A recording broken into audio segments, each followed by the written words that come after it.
Welcome in, everybody, to Fantasy Pros. This is the Fantasy Football Podcast. It is me, Joey P, Joe Pizzapia, and with me today is Andrew Erickson, bringing the Big Pot Energy, brought to you by Monster Energy Drink. I'm pretty sure he's had so many energy drinks before today's show, we had to calm him down right before. Derek Brown doesn't need an energy drink. He's like a human one.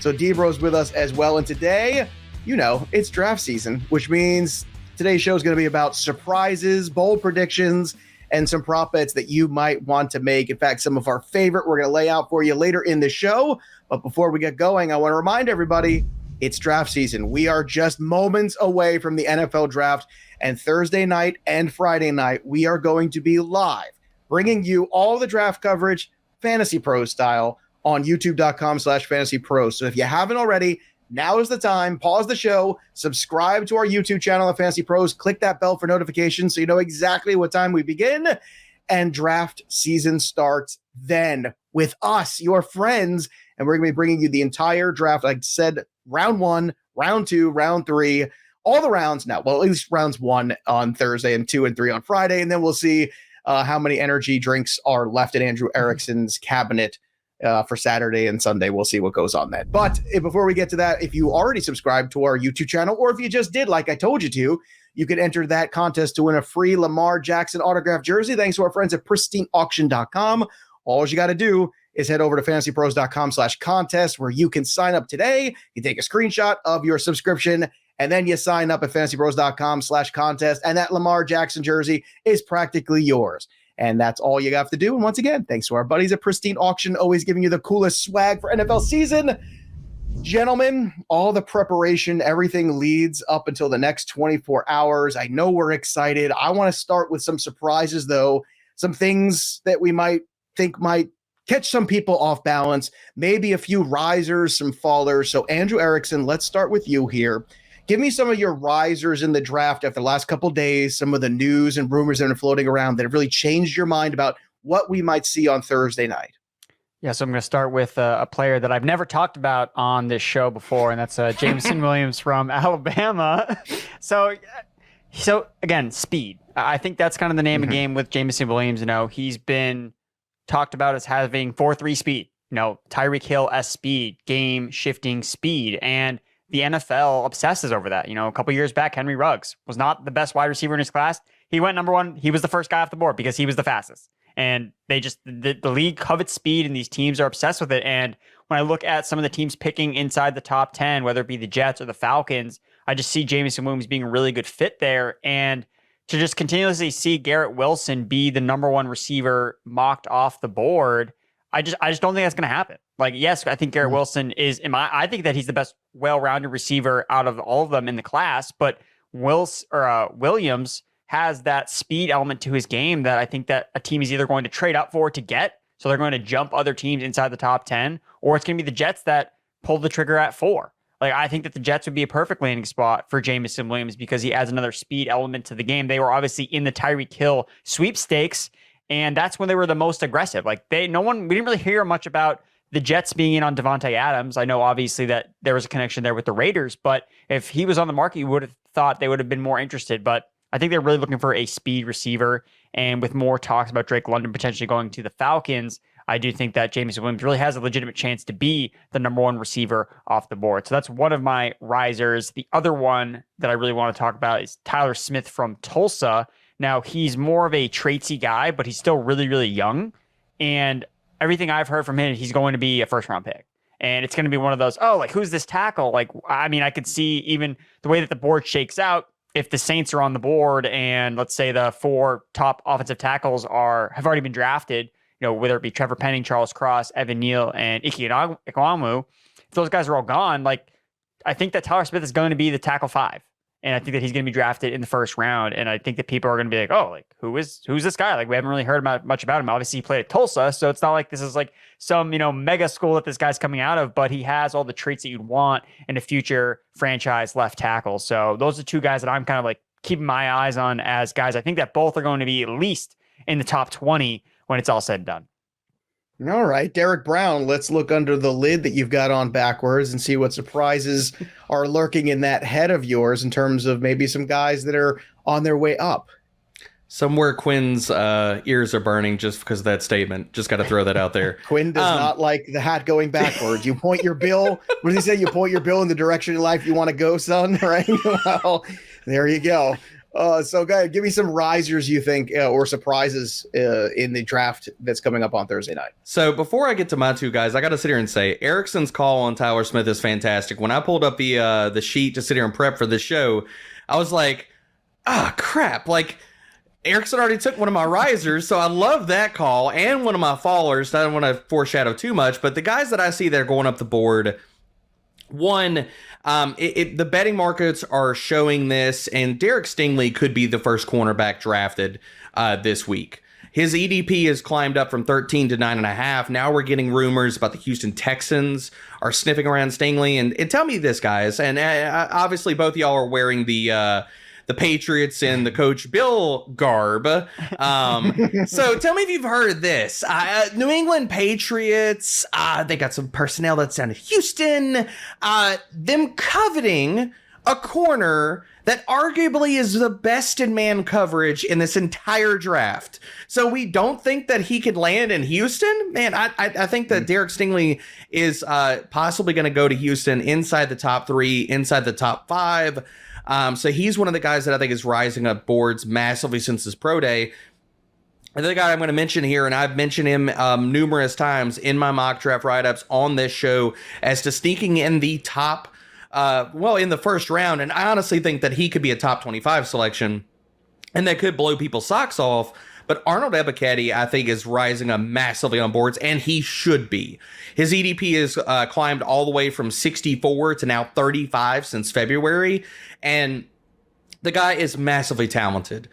You look at all pass rushers with 100 or more pass rushing snaps, he's 19th in win rate last year per PFF, right ahead of Kayvon Thibodeau. And I think that he falls into a nice, and I say top 25 because he falls into a nice sweet spot of he's going to surprise people, because if you look at teams that are right outside that top 25, you got Green Bay, you got Arizona, you got Dallas, as just a few teams that could need edge help. And if a lot of these edges go fast and furious, like we're talking about inside the top 5, top 10, Jermaine Johnson surprises, Ebiketie's a guy that I could easily see falling inside the top 25. There's 3 or 4 teams that I just rattled off right there that all need edge help. All right, fair enough. So those are some guys, Stingley and Ebiketie, who might be rising. Let's flip the script, talk about some guys who might be a little overhyped, maybe getting a lot of publicity, might fall further than they should, or maybe than we anticipate. Andrew Erickson, you have any of those guys in mind who might surprise us in terms of their stock going in the opposite direction? Yeah, one of them is a quarterback with what I might say that has extremely small hands, is Kenny Pickett. And I think that if he doesn't go number 6 overall to Carolina, which I don't think that Carolina is going to go in that direction. I mean, like, he's in free fall. Like, I don't know where to mock him when I don't put him on the Carolina Panthers. I'm like, well, no, I think that Pittsburgh likes Malik Willis a little bit more than Kenny Pickett. And then you have teams like the Titans and then the Lions. There's like the teams or someone trading back up into the first round to get Kenny Pickett. So where his over under at in terms of the betting market at 16.5, where it's pretty even odds on both sides. Like, I'm smashing the over on that because I just don't see inside the top 20. Like, no, I can't imagine anyone's trying to trade up to get Kenny Pickett, because we've seen this so many times with these quarterbacks that don't do anything for their college career, have a really good final year, and then they get drafted in the first round. But we've seen the issues with Kenny Pickett, the concerns that teams have. And I mean, if Carolina isn't going to take him at number 6, then why should a team consider taking him with the top 20 pick at all? So I think the Titans at 26 is kind of like the next legitimate spot. I know they've been kind of sniffing around the quarterback market. Ryan Tannehill's obviously getting a little bit older, and he has a big salary cap hit neck at the end of this year. So it would make sense if the Titans are looking for a new quarterback, one that has big enough hands to at least hand the ball off to Derrick Henry or another running back on the Titans. I think that Kenny Pickett, I mean, I don't want to say he falls out of the first round. Like, I feel like that's just too aggressive, but I mean, man, I don't know.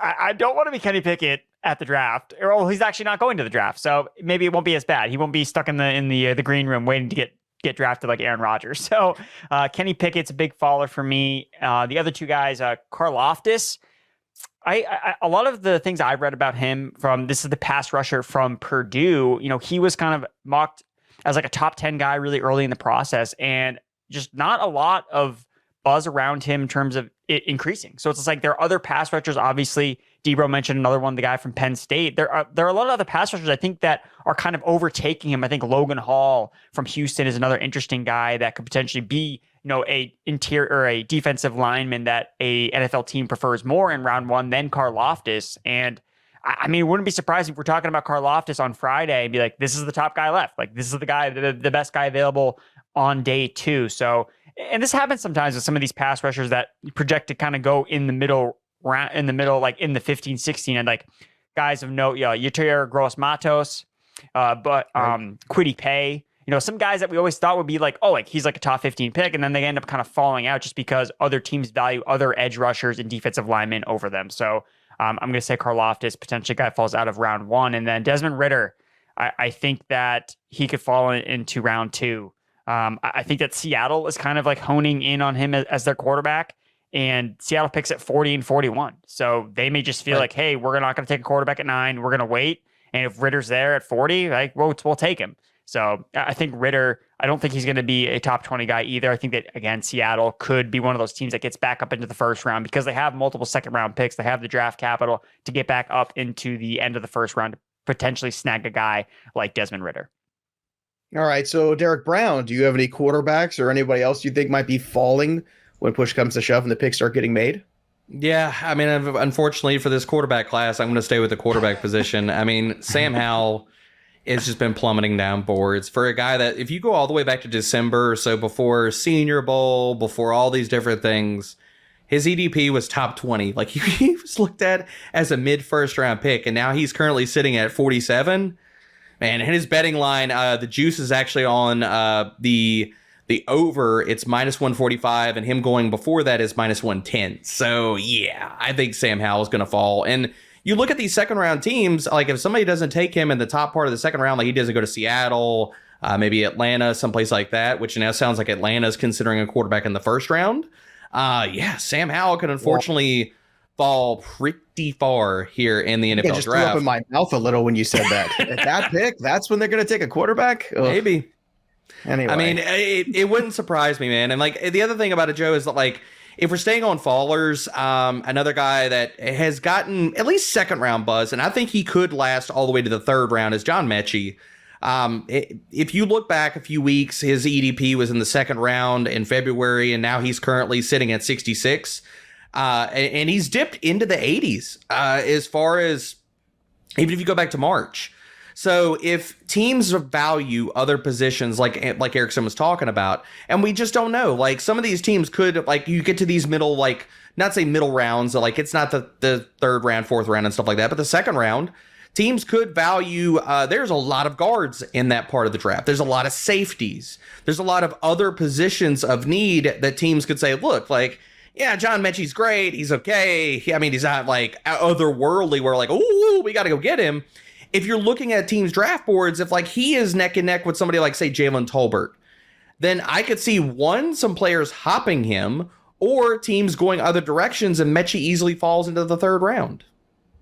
Very interesting. I think Metchie would be a great value even in the second round. If you watched him play last year with Alabama, he was terrific. And not just because Jameson Williams was there.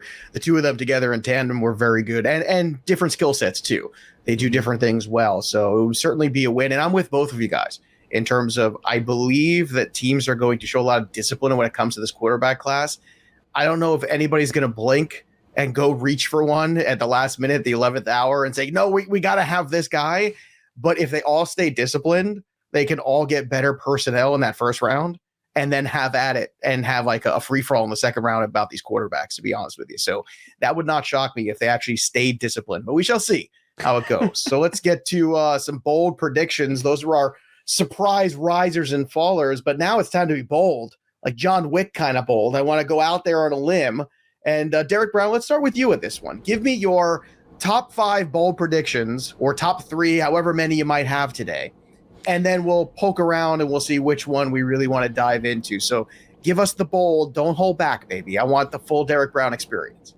All right, I'll start with like maybe jalapeno pepper, and go all the way to ghost pepper scale. I see. Yeah. Let's go spicy. Let's go spicy from a little bit spicy to your mouth might melt. And I'm going to start with one, and Erickson kind of foreshadowed this, but Tennessee, we don't know where they're going, and the easy low-hanging fruit for a lot of mocks is the guard position. Roger Saffold being gone easily makes it the low-hanging fruit that they go with the guard. But like Erickson talked about, they could easily go quarterback here. He talked about Ryan Tannehill is out, like he's a free agent in 2024. They could cut him and save 18 mil against the cap next year. So I think Tennessee going in the first round and maybe even trading up to get a quarterback is not out of the range of outcomes.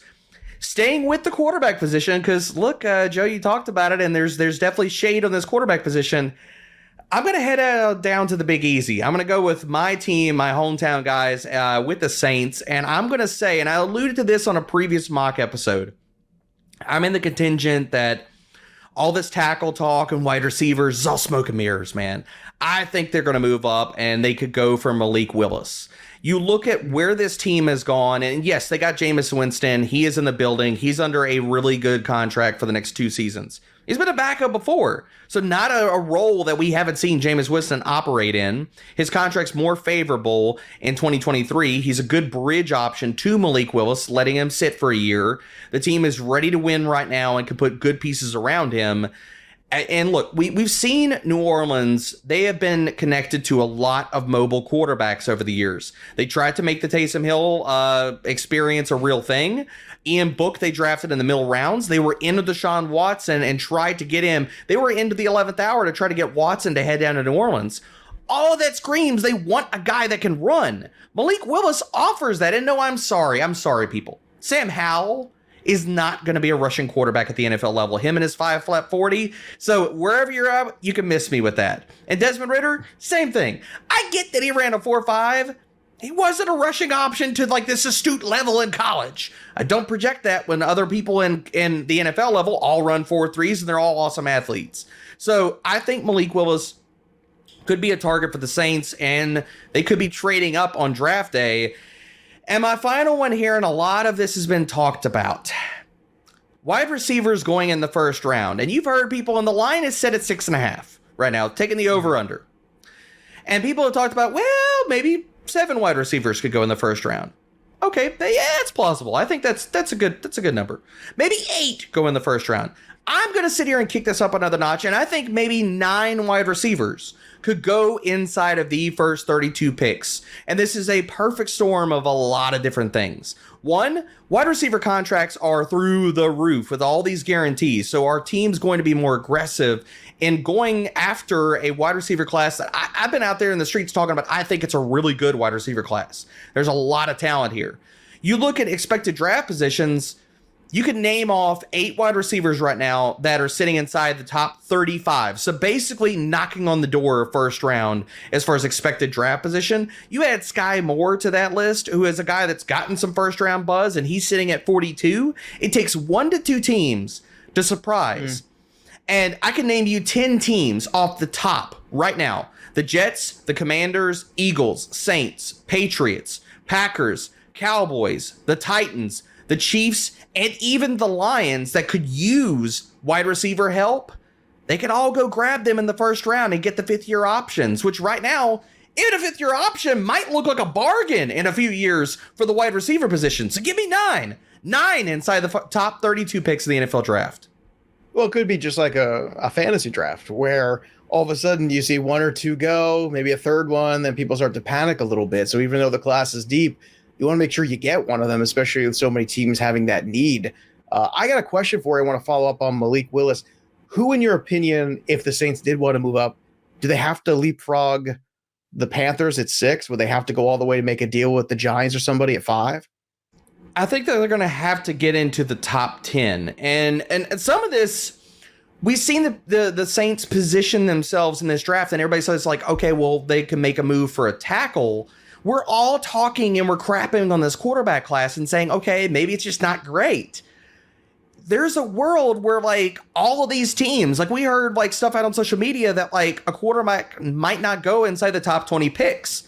Hell, if he doesn't go inside the top 15, like I think that the Saints could even just make a small move up into say the top 12 and be able to snag Malik Willis and not have to go up to 5 or 6. If Carolina doesn't grab him and they like Erickson talked about Kenny Pickett falling down the board if Carolina doesn't take a quarterback. That the same could be for Malik Willis if they don't take a quarterback. And I think I have not mocked Malik Willis to Carolina at all in this process. That doesn't help them because we all talk about Malik Willis is probably going to sit a year. Like if they don't go quarterback, all the quarterbacks are going to fall down the board. So Malik could easily be had inside the top 15 or 12 to 15 picks. That I agree with, and we'll talk more about that a little bit later in our prop segment. All right, Andrew Erickson, it's your turn. Derek Brown got spicy there with some bold predictions. Give me your big bold predictions for Thursday night's draft action spectacular. All right, we'll start with the hot tamale edition of my bold predictions here. So Breece Hall, 25th overall to the Buffalo Bills. I've spoken this spiel many a time. Wait a minute. This isn't a prediction. This is just a fact, I thought. I'm speaking into existence at this point. So I see. So, yeah, Breece Hall to the Buffalo Bills. Think it's going to happen. So, yeah, that's my spiel. 6 players from Georgia will be drafted in round 1. And one of them, and the one that will not go in round 1 is Nakobe Dean.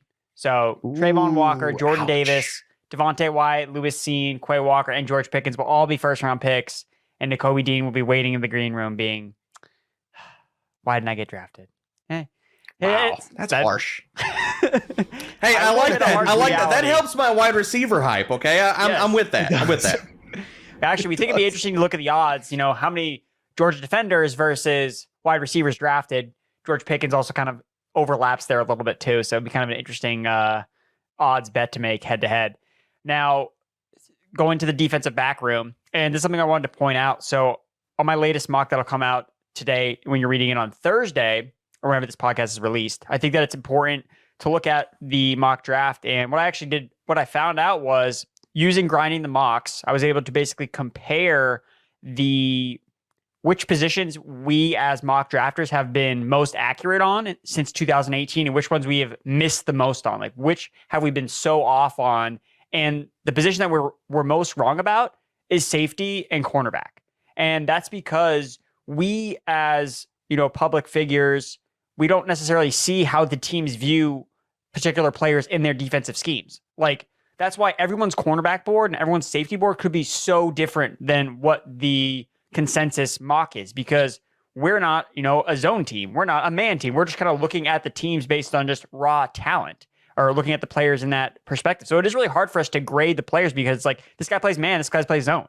Like they're playing 2 different positions. This guy plays in the slot. This guy plays on the perimeter. So teams value safeties and cornerbacks very differently than I think that the mocks will represent. So I think that there's an advantage to betting on some of these cornerbacks and safeties that are kind of valued lesser than the top guys, because I think that we could see a lot of guys. I think that we could see Kyle Hamilton, I think, is the consensus safety 1, but I think that you could see Lewis Cine from Georgia valued more than Daxton Hill, or even some of these other guys like the Jaquan Brisker or Jalen Petrie. Like, I feel like a lot of these safeties could be safety 2 on some of these boards. So I think there's some value into betting on some of these guys being the second safety off the board.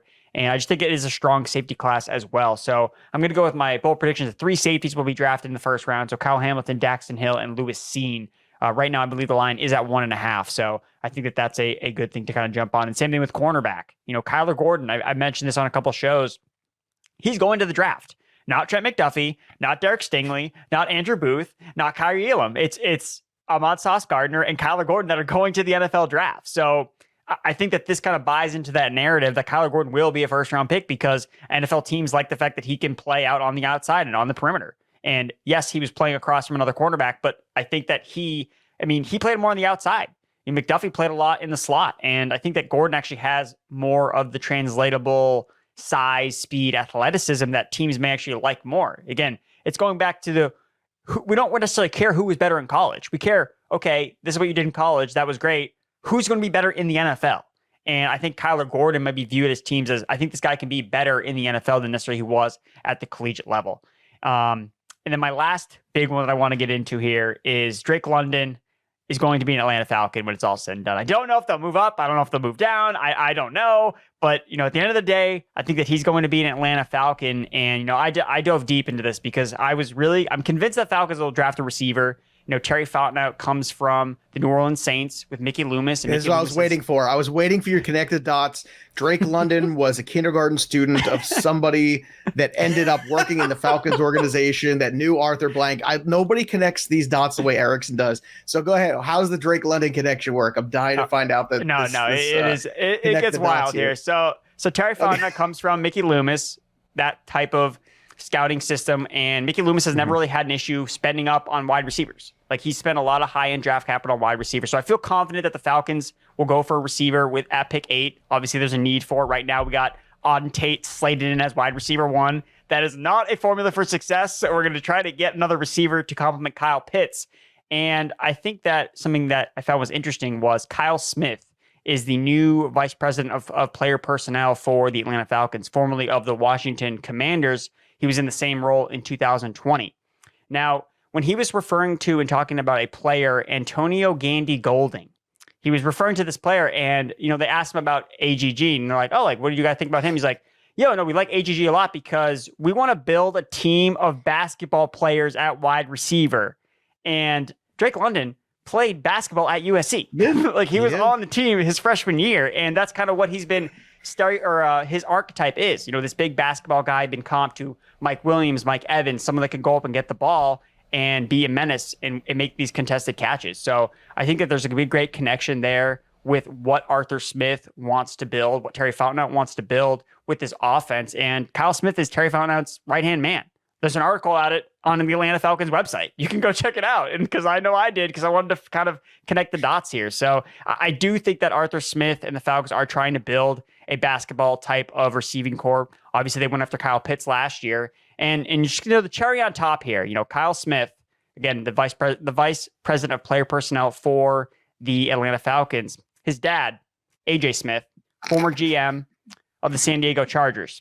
His first year in 2003, he signed, this undrafted free agent by the name of Antonio Gates, a guy who never played college football and became one of the greatest, if not the greatest tight end in NFL history. So, yeah, that was amazing. I picture your office, Derek Howe, whenever you're watching one of those crime shows where they've got all those lines with all those thumbtacks of thread going to all these different things. I imagine that's Andrew Erickson sitting there and he's looping all of these threads. He's going back and forth and all this. By the way, Antonio Gates was also, I think at some point in time, I think he was a big brother or something to Drake London, who was also, I think, in Footloose with Kevin Bacon somehow. I don't know how, but Kevin Bacon somehow connected in this as well. But that was some incredible investigative journalism.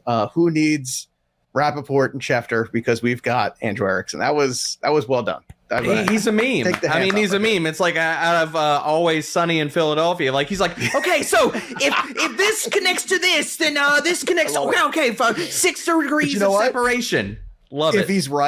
If he's right on Thursday night, then all of that work was worth it. I love it. Andrew, we're gonna have to meme it. Spectacular. Yep. I almost feel like we should stop the show, but there's other things I want to talk about. So so let's talk about them. Let's switch gears to some props and see if we can make our money work for us. And obviously, if you want to get a sense, these things are changing very quickly. Things that we like got pulled before the show. Things are changing all over the place, but we encourage you to use our betting pro site, bettingpros.com. If you're looking to make your wagers, because you have them all right there in front of you with all the different betting houses. You can pick your prop bets, anything out there you could possibly imagine you want to bet on. It's over at bettingpros.com. And then you can see where you can get your best consensus odds and then go ahead and make your wagers off of that. And I went and I used Betting Pros to get a couple too, because to me, I think it's fun to play that quarterback market, especially if you're a casual fan. If you don't want to get into the defensive end of things, you really care. I was looking at a couple of the props here. One was total quarterbacks drafted in round 1. The under 3.5 is at -110. I mean, that's the consensus number. So you can find that in a lot of places. That is a lock. I mean, we were just talking about all these quarterbacks fading out. Even if there isn't discipline in the league, to me, there's going to be discipline enough that maybe you get Pickett. You probably get Willis. I don't think you get a third one in there at all. So the 3.5, I think, is a very safe number. And then there's another one too, which is if you want to make wagers specifically on these guys, you could see the consensus at Betting Pros for Malik Willis, right? To go to the Steelers, I found the best one, which is a Fox bet at plus 280.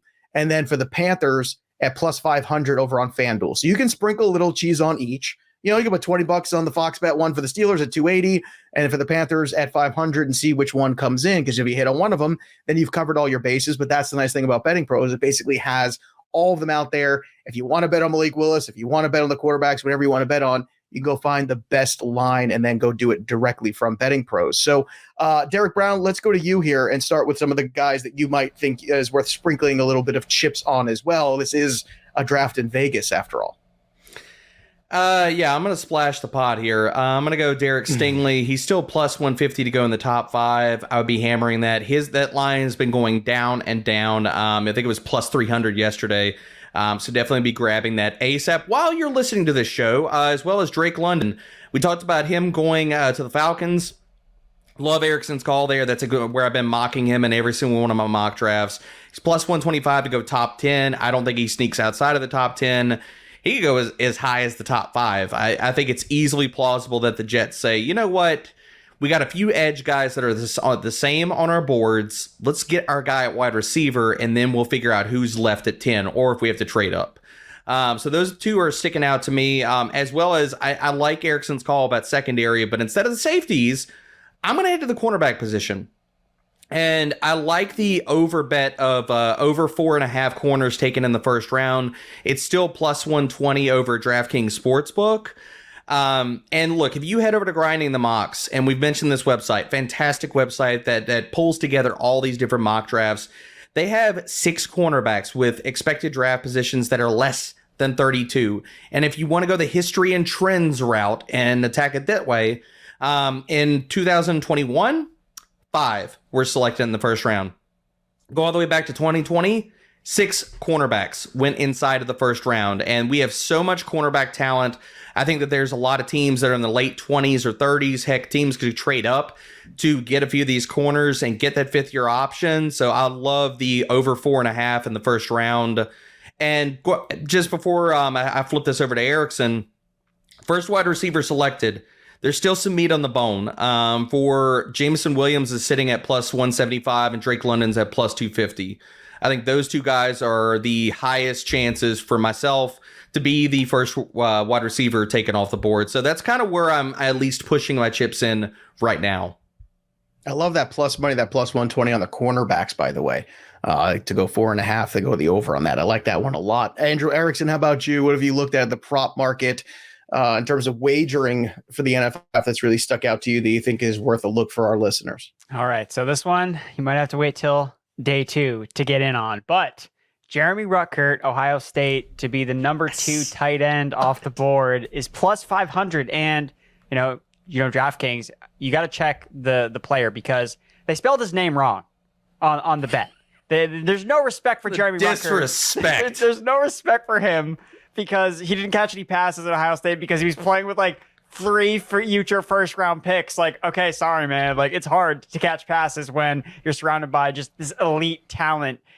So when you have Wilson and Olave and all those guys, Jameson Williams had to leave Ohio State so he could catch passes. It's like, what do you expect? Jeremy Ruckert's going to catch anything? It's like, no, he's not going to catch anything. So I think that Ruckert is being undervalued by just the consensus as a whole. Like, it's easy to pick and look at, oh, McBride caught a ton of passes. Dulcich, oh, like, great receiver. It's just easy to look at the numbers and be like, oh, like, these guys are just better than Ruckert. But Ruckert can do everything that a real-life tight end and what's actually coveted in the NFL. Like, NFL teams actually care that Ruckert's a good blocker and that he's actually has good hands and he can run routes. He actually is a full-time tight end that could actually do everything that you'd want. So the fact that guys like Dulcich and other tight ends are being mocked ahead of him, I mean, he's actually fallen to tight end 5 in Grinding the Mocks, when in the most recent update. And I just think that's ludicrous. So maybe this number gets even better by the time the draft ends up rolling around. So again, if you're licking your wounds after day 1, Ruckert is the guy to make you get back into the action for day 2. So I think Ruckert is a player that I want to get in on. And just like a side note on Ohio State players in general, when I'm referring back to that study that I did looking at the Grinding the Mocks, Ohio State was actually one of the teams that the public actually undervalued the most. So a lot of the way that we were looking at Ohio State was ADP mock drafts were actually undervaluing Ohio State players as a whole. So Ohio State players were actually going higher than most people were mocking them. So kind of things I can keep in mind with a guy like, Chris Olave. He's kind of like always kind of pegged as a wide receiver 4. Hey, who's to say he doesn't go in front of Garrett Wilson? Like that could happen. You look at last year, people thought that Olave was better. People think that Olave is more pro ready. Maybe Garrett Wilson has a higher ceiling, but depending on which team is on the board, I think it's just kind of interesting with looking at some of these Ohio State players. The other team that was mentioned there was Georgia, which is why I like going in on a lot of these Georgia players, and which is why I like Willis Cine to be the second safety off the board at plus 300.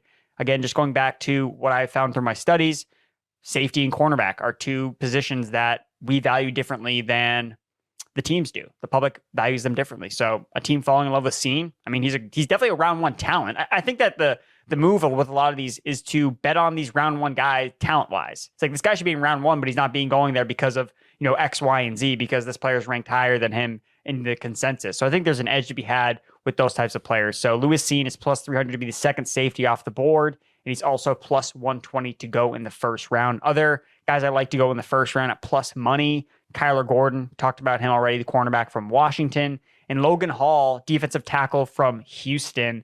It wasn't that long ago we saw Peyton Turner also go in the first round from Houston. Ed Oliver is another guy that went in the first round from Houston. So look, there's something about the Houston uniform or whatever I'm playing on that defensive line that NFL teams tend to flock towards. But I've heard a lot of buzz about Hall being a guy. So, if you're out on Karlaftis, potentially, you're doing your mock draft, you're trying to figure out like who you can kind of fill in at the end of the draft as this guy, he wasn't on my radar. I think Logan Hall is going to be someone I'm probably going to end up putting in my final mock draft because I think that he's just gotten enough buzz, and he's a good player. I think he's definitely worth a first round pick. And then lastly, Quay Walker is going to be a linebacker too.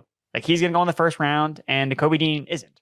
And it's just because I think that Quay Walker has a more transferable skill set to the NFL. I think the NFL teams will like him a little bit more. He has the length and the size, and I think that NFL teams are going to like that a little bit more than with Nakobe Dean. So Quay Walker, linebacker 2.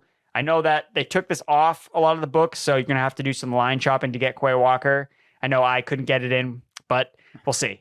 And in London, again, plus 125 to be a top 10 pick and to be the second wide receiver selected off the board, Drake London. There you have it. All right. Now, if we've just whet your appetite, you just want some more, make sure you head over to bettingpros.com/draft odds, where we have a whole page of NFL draft odds right for you.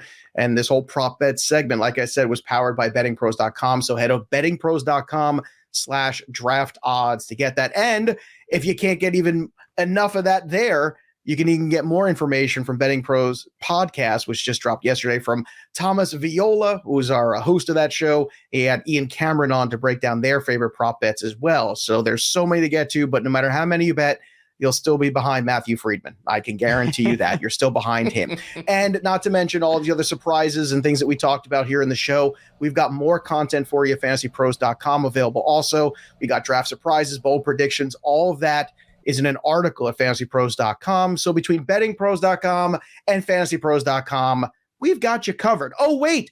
And we've also got the live draft covered too. That's right. Don't forget, Thursday night, I think we're starting at 6:30 p.m. Eastern. Be there, youtube.com/fantasypros. Andrew Erickson, Derek Brown, Matthew Friedman, and me, Joey P., hosting the draft. It's the perfect second screen experience. So if you got the draft on, you could probably even just lower that and just listen to us, because we all know deep down you care about these picks for your fantasy teams, and so do we. So we're going to be taking you through all the fantasy implications, all the wagering implications as well. So if you want to have some fun in the NFL draft, we're the place to do it at Fantasy Pros. But you got to be one of the cool kids and subscribe to the YouTube channel to do it. Click that little bell for notifications. Oh, and then don't forget, when you do, you might as well enter fantasypros.com/contest to win that Lamar Jackson jersey, thanks to our good friends at pristineauction.com. So we're going to try to take a nap and then get ready for the draft on Thursday night. That'll do it for us. But the story of the game goes on. For Derek Brown and Andrew Erickson, I'm Joey P. We'll see you next time, kids. Thanks for tuning in to the Fantasy Pros YouTube channel. Don't forget to check out our featured videos. And while you're at it, make sure to follow us on Instagram, Facebook, and Twitter at Fantasy Pros, so you can get the latest news and updates to give you the edge you need in your fantasy league.